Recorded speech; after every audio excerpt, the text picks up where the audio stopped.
Hello बच्चों, तो चलिए इस प्रश्न को पढ़ते हैं। यदि एफ एक्स बराबर सारणिक a माइनस एक जीरो a माइनस एक एक्स स्क्वायर ए एक्स ए, तब f दो एक्स माइनस एफ एक्स का मान होगा। तो यहाँ पर देखो, हमें चारों विकल्पों में से सही विकल्प का चयन करना है, ठीक है। तो प्रश्न में आगे बढ़ने से पहले इस प्रश्न से संबंधित जो मुख्य उदाहरण है उसकी हम चर्चा कर लेते हैं। तो यहाँ पर देखो, हम जानते हैं कि a प्लस बी, इसका जो स्क्वायर है वो क्या होता है, ए स्क्वायर प्लस में बी स्क्वायर प्लस में 2ab। सही है।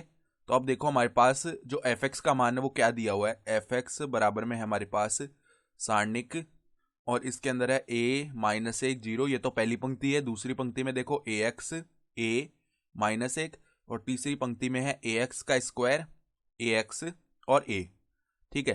तो अब देखो, इस सारणिक का मान याद करने के लिए हम यहाँ पर क्या कर रहे हैं, संक्रियाएं लगा रहे हैं। पहले जो दूसरी पंक्ति है उसको हम कैसे बदलेंगे कि दूसरी पंक्ति माइनस में x गुणा पहली पंक्ति, सही है। और तीसरी पंक्ति को हम कैसे बदल रहे हैं कि तीसरी पंक्ति माइनस में x गुणा में दूसरी पंक्ति, सही है। तो यहाँ पे देखो, अब एफ एक्स का मान क्या बनेगा। देखो, पहली पंक्ति तो वैसे की वैसी रहेगी, यानी a माइनस एक और जीरो है पहली पंक्ति में, तो ये तो ऐसा का ऐसा ही रहा, सही है। फिर देखो, दूसरी पंक्ति में से, मतलब दूसरी पंक्ति को हम कैसे बदल रहे हैं कि दूसरी पंक्ति माइनस में x गुणा पहली पंक्ति, तो देखो ए एक्स फिर माइनस में a गुणा x, तो यहाँ पे तो जीरो आ जाएगा, सही है।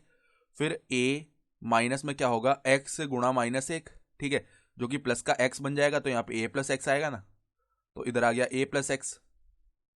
फिर देखो यहाँ पे माइनस एक माइनस में x गुणा जीरो, यानी कि जीरो ही बनेगा, तो ये तो माइनस एक ही आने वाला है, तो यहाँ पे माइनस एक आ गया, सही है। फिर तीसरी पंक्ति को कैसे बदल रहे हैं, तीसरी पंक्ति माइनस में x गुणा दूसरी पंक्ति, तो ए एक्स स्क्वायर माइनस ए एक्स का स्क्वायर जीरो हो जाएगा, सही है। फिर देखो यहाँ पे ए एक्स माइनस में ए एक्स, ये भी क्या हो गया, यहाँ पे जीरो आएगा, सही है। फिर देखो यहाँ पे a माइनस में x गुणा हुआ देखो माइनस एक से, तो यहाँ पे प्लस का x हो जाएगा, तो ये a प्लस एक्स बनेगा ना, तो यहाँ पे आ गया a प्लस एक्स।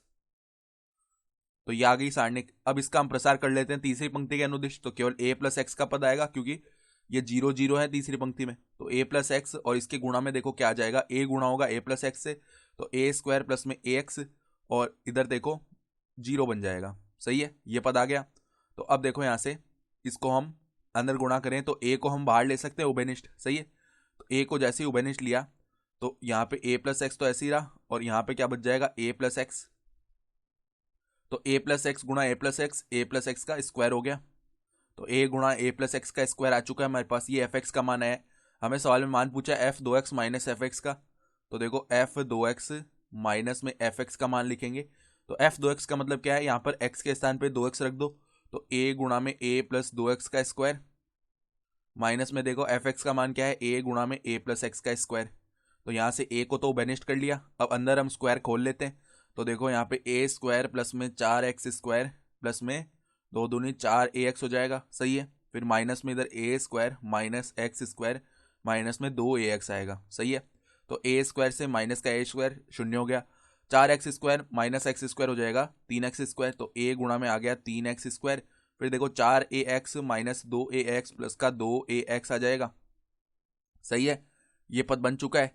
तो अब हम यहाँ से अगर x को बाहर उभयनिष्ठ निकाल लें, तो यहाँ पे तीन एक्स प्लस में क्या बच जाएगा, दो ए बच जाएगा, सही है। तो ए एक्स गुणा में तीन एक्स प्लस में दो ए, या इसको ऐसे भी तो लिख सकते हैं ए एक्स गुणा में दो ए प्लस में तीन एक्स, दो ए को पहले भी तो लिख सकते हैं क्योंकि योग में ही तो है दोनों पद। तो अगर हम विकल्प देखें ना, तो विकल्प जो बी है वो हमारा सही विकल्प आ रहा है। तो आशा करता हूँ कि आपको ये प्रश्न समझ में आया होगा। धन्यवाद।